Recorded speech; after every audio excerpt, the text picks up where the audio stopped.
Jadi tuan-tuan, macam ni lah tuan-tuan Kalau tuan-tuan tengok betul-betul, cuba tuan-tuan bayang, tuan-tuan minta Allah bagi, minta Allah bagi, minta Allah bagi.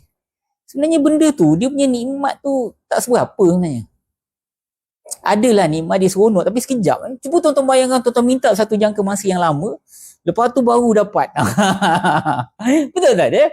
Tuan-tuan katalah birthday tuan-tuan kan, baru Allah ayah bagi kan. Dulu minta dah setahun dah minta kasut bola masa kita kecil-kecil lah Setahun minta kasut bola, setahun tuan-tuan minta kasut bola. Ayah kita kata sabarlah, ayah tak ada duit lagi, nanti gaji gaji ayah beli lah.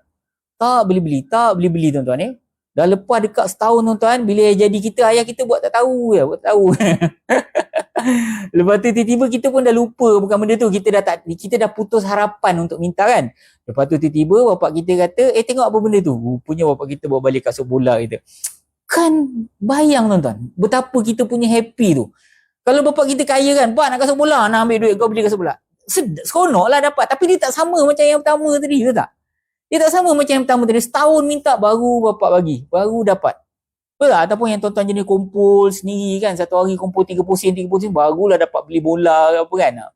Ini saya rasa tuan-tuan semua, tuan-tuan rasa semua boleh apa?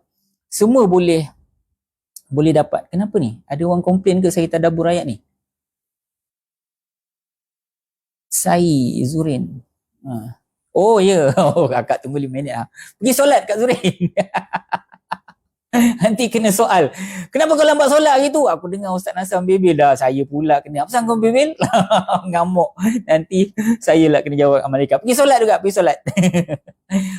Kan Kak Salina kan? Semua orang dapat rasa macam tu kan? Semua orang rasa macam tu. Jadi samalah macam Rasulullah SAW ni tuan-tuan. Bila lama 17 bulan Allah Ta'ala sidai dia. Kita sebut sidai lah bahasa zaman sekarang ni. Bukan saya nak rendah-rendahkan Rasulullah tak.